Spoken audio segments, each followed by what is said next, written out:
to udělalo s tou motorkou obrovský pokrok, protože jsou tam dvě mapy, který ten jezdec si může říct, která mu vyhovuje. Takže chcem vám predstaviť Ervína. Áno. Ervín, vieme, že si bol niekoľkokrát na Dakare, konkrétne koľkokrát? 13krát. 13 Dakarů už mám za sebou. To je dlhá história. Dlouhá, ani jsem netušil, že takhle dlouho to vydržím, no. Že pocházím z motokrosu, takže trošku mě to zaválo úplně na jinou disciplínu, ale jsem za to rád, protože to je adrenalín a prostě krásný život. Z motokrosu na rally. Jaká to byla cesta? Z motokrosu na rally, tak já jsem byl jako profesionální jezdec několik let, pak jsem dělal manažera motokrosu 12 let, mistrovství světa, no a v roce 2013 jsem ukončil teda svoji kariéru motokrosovou a dostal jsem nabídku jít do světa rally. Jo. No a myslel jsem si, že když vím všechno o motokrosu, že to v rally přežiju. A bylo to asi omyl. A všechno omyl, protože první Dakar jsem měl s vaším Stefanem Svitkem a Davidem Pabiškou, jo. Takže krásný výsledek jsme udělali. Byl jsem zničený z toho hrozně, protože Jižní Amerika byla to vtedy jsi v Americe. 6krát Jižní Ameriku jsem měl, takže velký přejezdy, prostě hodně roboty a jak jsem, to byl první Dakar, tak jsem tomu zodpovědně přistupoval, tak jsem se vrátil z Dakaru, říkám nikdy víc. Ale pak jsem postupem vlastně hned po návratu zjistil, jaký Dakar je fenomén. A drží tě to. A drží mě to dodnes, protože mám kolem sebe úžasný tým, úžasní lidi a bez nich samozřejmě by jsme nebyli tam, kde jsme. S kterou motorkou jsi šel na Dakare?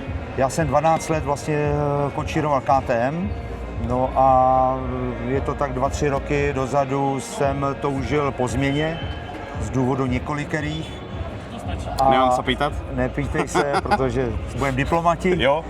A chtěl jsem posunout prostě tým někam trošku jinam a tak jsem na Dakaru 24 prostě nejenom se to věnoval závodům, ale takový ty manažerský diplomaci a hledal jsem, kam bych posunul ten tým, jako na jakou značku. Dostal jsem 4 nabídky, no a zvítězila značka Kove. Co tě přesvědčilo, že jsi šel do Kove? Dvě věci. Pozoroval jsem tuhle značku 3-4 roky a viděl jsem progres. Pozoroval jsem lidi kolem toho týmu.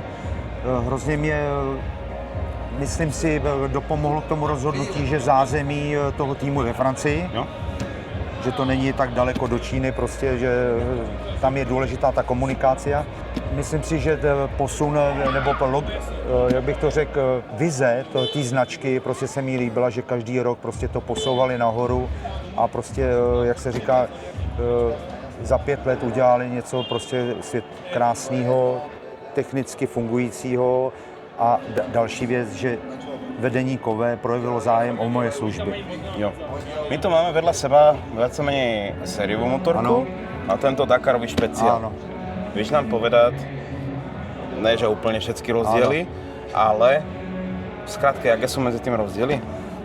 Tak rozdíly opticky to vypadá stejně, je to nádherná rallyová motorka pro širší veřejnost, splňuje vlastně ty požadavky, co samozřejmě člověk by chtěl, vlastně takovouhle motorku. Myslím, že je to jedna z mála motorek, která pro veřejnost je tam cena přívětivá, je tam kvalita přívětivá a dá se s tou motorkou pracovat. Samozřejmě rallyový speciál, to je fabrická motorka, která samozřejmě ještě teď není na trhu, ale bude, jak jsi říkal. Více informací dáme potom. Další potom, ale každý závod, prostě když jsme se teda dohodli na spolupráci, tak každý závod začali jsme Španělskem, pak Marokem a Dakar, takže každý závod nám ukázal vlastně, jak tu motorku trošku posunout dál. Musím podotknout, že jiný závod je prostě závod třeba v Albánii, nebo to opravdu rallyový Dakar je tak náročný na techniku, že prostě je tam třeba mít určité komponenty, které jsme chtěli a věděli, že musíme změnit. Já vím, že jste na té motorke vyvíjeli ale vlastné komponenty. Áno. Které komponenty jste použili vaše vlastné a které víte aj ponúknuť zákazníkom, keď si koupí tu motorku? Tak, já si bych to vzal poprvé. Samozřejmě základ je originál věž odkové, ale protože samozřejmě na Dakar se jede spoustu přístrojů, digitální tablet a ten jezdec prostě potřebuje mít nastavitelnou věž kvůli její čitelnosti, tak s firmou Rade Garage jsme vyvinuli vlastně celý ten předek, který je nastavitelný, je funkční, všechny přístroje jsou čitelný, to je velice důležitý při té jízdě, takže asi když je v stupačkách, tam musí všecko. Takže je nastavitelná, má spoustu přihrádek, kde se dají páčky, řadička a další věci se vést sebou. Dál bych asi, abych to nepřeskakoval, výfuk od značky RP, kde teda jsme asi tak na třetí pokus jsme opravdu posunuli křivku. Já ukážem jeden první pokus. Tady jenom takový pokus, tam se jezdí opravdu po kameni, tady vidíte sami, jak prostě výfukový systém dostává zabrat. Další asi komponent bych od 711 stupačky, protože jezdec samozřejmě 14 dnů na tom stojí, potřebuje, aby byly stabilní, bezpečný a kvalitní, takže stupačky.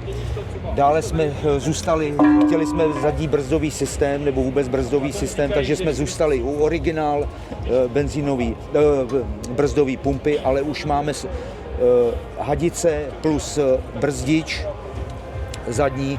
Je to speciální brzdič, který vlastně má všechny komponenty vyměnitelný. Vlastně během 10 minut z toho uděláte novej brzdič. Plus kotouče, přední brzda, to samý, je to větší přední kotouč. Brzda, samozřejmě pumpa je stejná. Teď jsme použili brzdič Brembo, ale už teď v tuhle chvíli, to jsme nestihli před Dakarem, už máme od firmy Goldfriend už vlastně přední brzdič.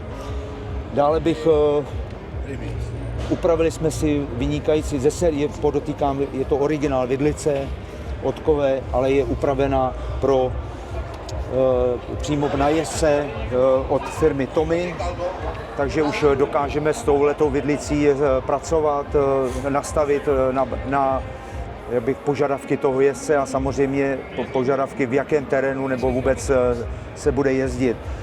Dále bych ještě tady, protože to je od téhle sériové motorky, je tady to, že to má nádrže přední, zadní a tady vlastně žádný čerpadla nejsou, nebo prakticky jenom jedno.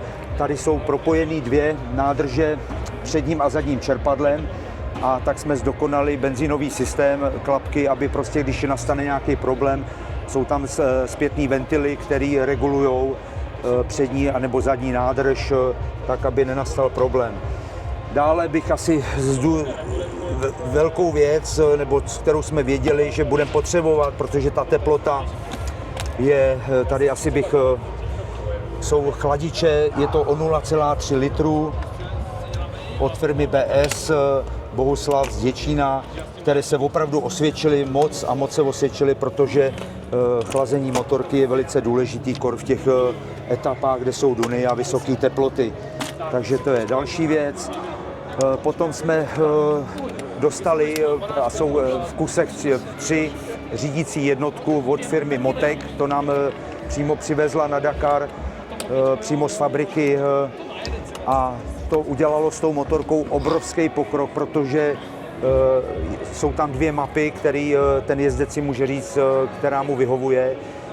Má 6 senzorů, který hlídají vlastně jak teplotu, detonaci, řazení a další informace o tom motoru. Takže my jsme měli perfektní to, že když jsme dojeli, přišel hlavní technik z fabriky, napojil to a vlastně přečet na obrazovce nebo na těch grafech, co se s tou motorkou dělo během toho závodu, jestli teplota, detonace a tak dále.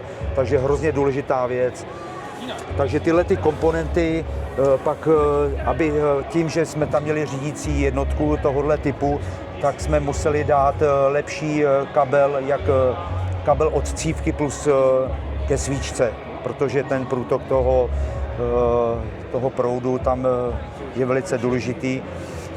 No a to je asi další je, tady je, což pro jezdce jsou to takový, tady třeba vidíte originál, které jsou velice univerzální, ale opravdu ten jezdec potřebuje to mít na míru, to jsou opěrky tady na zadní část, kde se opírá a je to proto, že uvolní, že se opře, když jede po rovinách a vlastně uvolní trošku ty ruce ve stupačkách. A táto motorka je? Tahle motorka je prakticky, ta byla připravená pro našeho kolegu, jela marockou rally a ta si troufám říct, že je v kompletní sérii. Ešte, Erwin, ja sa ťa chcem opýtať jednu vec. Ja tu vidím zmenené ovladače. Ano. Bylo to důvod. Tady, když byste se podívali, tady jsou originál ovladače, které fungují perfektně. Jsou moderní, jsou funkční, ale jezdec jsou velice, jak bych to řekl, malé. Ale když jezdec opravdu závodí, tak potřebuje mít všechno po ruce, takže my jsme tyhle ty ovladače rozdělili na jednotlivé větší. Je to klasický prostě starter. Tady hlavně na navigační přístroje, kde se vlastně kalibrují přístroje, tak vlastně to je to větší, protože ten jezdec to musí po paměti všechno. Je tady přepínání nádrží na přední a zadní. To je to, co sériová motorka nemá, takže to má právě přepínání taky tam, takže jsme to udělali trošku, jak se říká, na hulváta, ale je to funkční. Lavá, pravá, ale je to jednoduchý, ale funkční. Takže asi si troufám říct, že těch změn byly zásadní, ověřili se, prostě projeli Dakar, za to jsem hrozně rád. A já mám že se to úsilí naše vyplatilo. No. Ja mám ešte jednu takú otázku. Áno. Vieme, nechcem povedať všetky, ale veľa týchto zmien poskytnout aj zákazníkom na štandardnú motorku? Určitě. Nejsou to všechny, protože jsou to... Všechny ne, lebo všetky jsou špeciálne. Jsme na to připravení a proto jsme to i vyvíjeli a jsme rádi, že to vydrželo vlastně celou tu zátěž. Takže jsme připraveni jako třeba pérování, stupačky, výfuk, vlastně předat na tuhletu motorku dle teda zákazníka, když to bude chtít a bude mít tu chuť vlastně mít takovouhle motorku. Ale jak jsi říkal, těším se, až přijde do prodeje tahle motorka, protože ta vlastně by měla vycházet z toho fabrického typu. Erwin, ja si ťa chcem ešte jednu vec opýtať. Máme tu krásne motorky, veľa úprav, ale dneska aj všetci zákazníci si chcú tie motorky vyskúšať. Kde by si dali tieto motorky vyskúšať, po prípade, kde im tieto všetky úpravy spravíte? Dobře, tak zázemí toho týmu máme v Hořicích pod Krkonoší. Hořické trubičky, kontakt tady zveřejníme a dohodli jsme se vlastně po dohodě s tebou, že vytvoříme polygon, takovou testovací trať, kde ty zákazníci si budou moct vyzkoušet tu motorku, hlavně především o 4pad rallyčko a tamhle 8 kg X-ko. A bude to nedaleko Prahy, nebo respektive na kraji Prahy, na D11 je Hammer Centrum. Znám.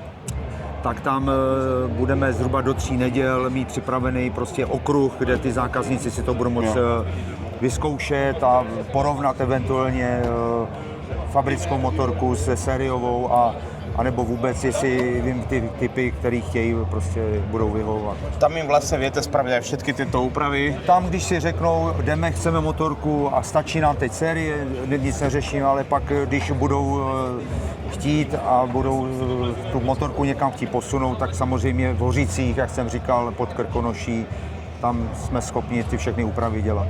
Dobre. Ja si myslím, že zákazníci budú spokojní so všetkými. Hodně, ale dali jsme se na boj, tak musíme bojovat. Ja si myslím, že asi máme všetky informácie, ktoré sme mohli mať.